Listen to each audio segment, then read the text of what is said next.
Good morning, everybody. Thank you, Mary Ann. Always a beautiful job. And it's Mother's Day, but I don't think she should be throwing that child.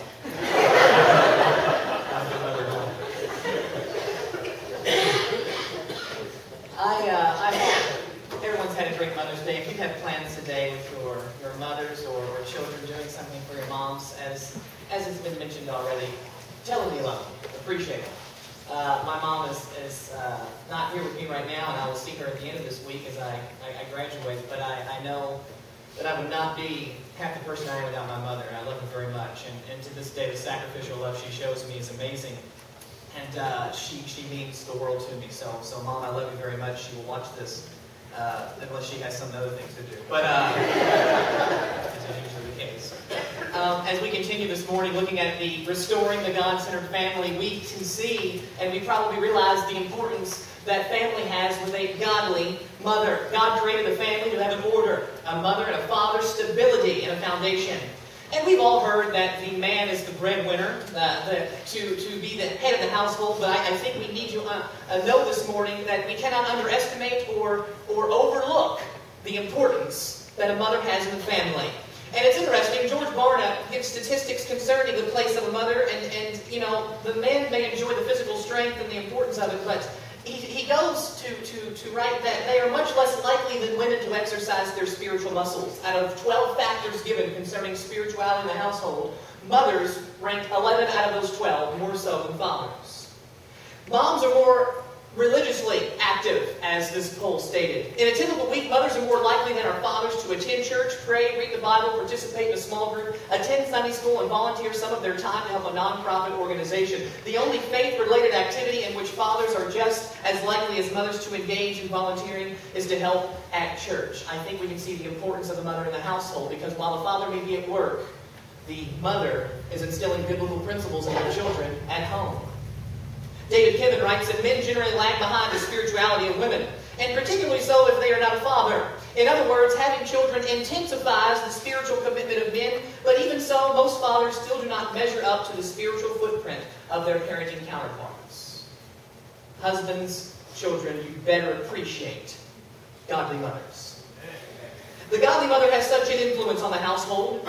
As we mentioned, the stability and foundation given. Every child needs a good, godly mother. But in the age that we live in, where it is consumed by materialism and selfishness, and we see a very attack on the family structure with God being the center of it, I think it's important as we continue looking at restoring the God-centered family, that those who are here this morning, especially you who are present mothers or soon-to-be mothers, that we take some characteristics to keep in mind of what makes a godly mother, and we find that in Exodus chapter 2 in Moses' mother Jochebed. Exodus chapter 2 verses 1 through 10 is what I want us to look at this morning. And we see the background. Baby Moses was born into a world of cruelty and pain, and just before his birth, the Pharaoh gives a decree that every boy that is born must be thrown into the Nile, but let every girl live. You see, the nation of Israel was multiplying greatly, and the last thing that Pharaoh wanted was that nation to overthrow his reign. And so we see a mother act quickly with ingenuity and love for her child. Chapter 2, verse 1 says, "Now a man in the house of a Levite married a Levite woman, and she became pregnant and gave birth to a son. When she saw that he was a fine child, she hid him for 3 months. But when he could hide him no longer, she got a papyrus basket for him and coated it with tar and pitch. And then she placed the child in it and put it among the reeds along the bank of the Nile. His sister stood at a distance to see what would happen to him. Then Pharaoh's daughter went down to the Nile to bathe, and her attendants were walking along the riverbank. She saw the basket among the reeds and sent her slave girl to get it. She opened it and saw the baby. He was crying, and she felt sorry for him. 'This is one of the Hebrews' babies,' she said. Then his sister asked Pharaoh's daughter, 'Shall I go and get one of the Hebrew women to nurse the baby for you?' 'Yes, go,' she answered, and the girl went and got the baby's mother. Pharaoh's daughter said to her, 'Take this baby and nurse him for me, and I will pay you.' So the woman took the baby and nursed him, and when the child grew old, she took him to Pharaoh's daughter, and he became her son. She named him Moses, saying, 'I drew him out of the water.'" This ingenuity and faith of this great woman, and we see how God provided because she put her faith first, and how she was able to raise her child despite the circumstances.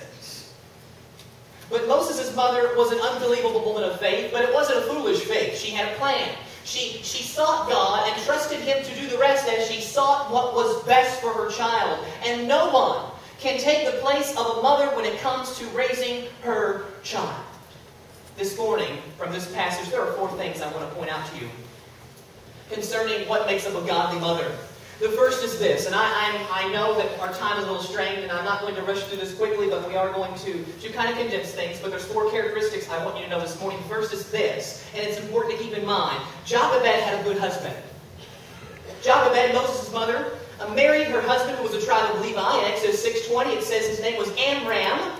And he lived 137 years. And we can assume in this marriage that both the mother and the father share the same values, the same ideals and principles. I want you to note, for those of you who are single parents this morning, or parents who are here and your other spouse does not make enough initiative to put God first in his or her life, you know the challenge. We talked about it last week. But if you're entering a marriage, understand you better have the same values and principles, or more likely than not, your marriage is not going to be as solid as it should be.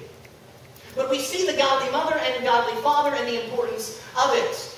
And the greatest opponent to the proper raising of a child is an ungodly father. When it comes to faith in Christ, the Bible, and church attendance as being important, you know, if you are here and you're a single mother, or your spouse does not take the time to instill biblical principles, you know the great difficulty that you are already facing. But the husband can and should help his wife to be a great mother. June is Father's Day, but we will touch on the godly father next week. But understand that as husbands today, you appreciate your wives, and you encourage them and love them for the job that they have and the task that they've taken upon themselves. Timothy is the perfect example. We read about Timothy, and we see that his dad may have not been as active in instilling teachings or biblical foundations in his life. But what we see in 2 Timothy 1:5, we see Paul reminding him of the influence his mother had. He says, I've been reminded of your sincere faith, which first lived in your grandmother Lois and in your mother Eunice, and I'm persuaded now lives also in you. For all the husbands who were in attendance this morning, as I've stressed already, you love your wife. Whether you buy her flowers or you give her a hug and you give her a kiss, but you tell her that you appreciate her for the job she's done in making sure Christ is first and foremost in your child's life. A good husband helps. Second characteristic is this. Jochebed recognized parenthood as a glorious responsibility. This mother truly loved her child. Jochebed took her responsibility seriously as a mother.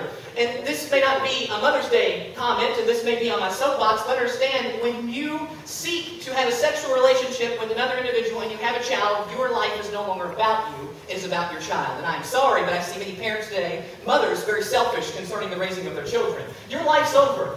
Now, you can live your life, but it's no longer about you. So all the partying and all the activities you're doing comes to a stop because you've got to raise your kids. Because when they're raising a household and they see you doing that, it's not much of a good for them. Now that maybe was on a soapbox and I had to slide off because soap is slippery. Being a mother has a great responsibility. But it's a great blessing, but you better take it seriously. And your kids need to know you love them. The love of Jochebed was a sacrificial love. She took her life into her own hands by disobeying what Pharaoh said and concocting this plan so that her child might live. And it's a responsibility concerning parenthood that must not be taken lightly. The kind of love we see in 1 Corinthians 13:7, that it says, love always protects, trusts, hopes, and always perseveres. My mother loves me even when times I shouldn't be loved. I love my mother.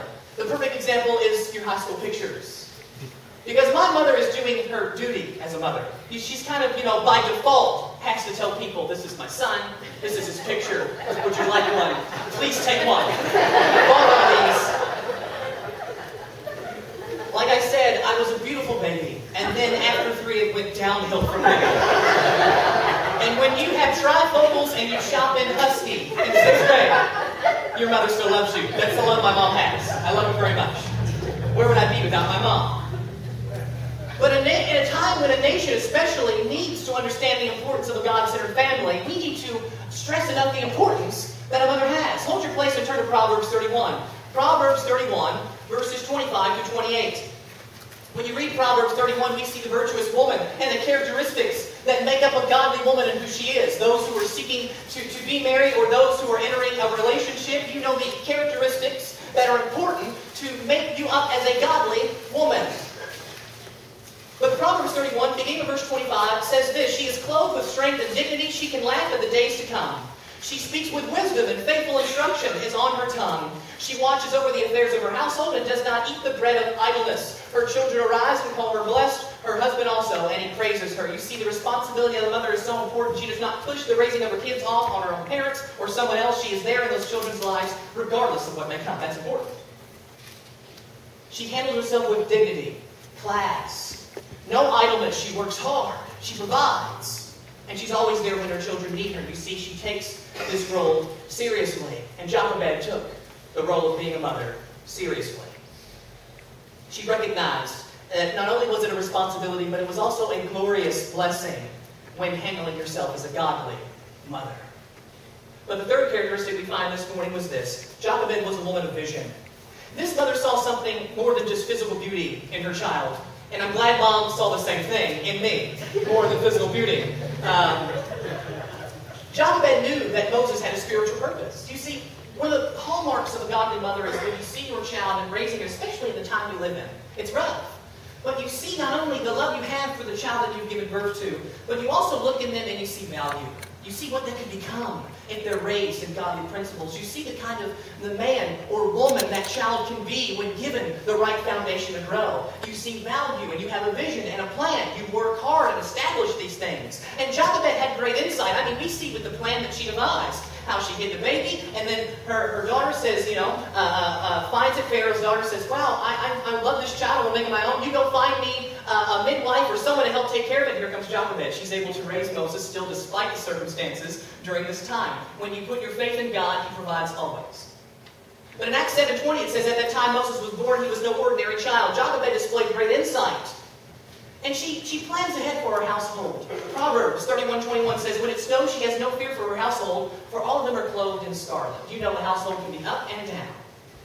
There's times where things are going great, and then in the blink of an eye, we can see some tragedy where circumstances change. But a godly mother has vision to where, despite the circumstances, she is still doing what is best for her child and making sure he or she is provided for and protected no matter what may come.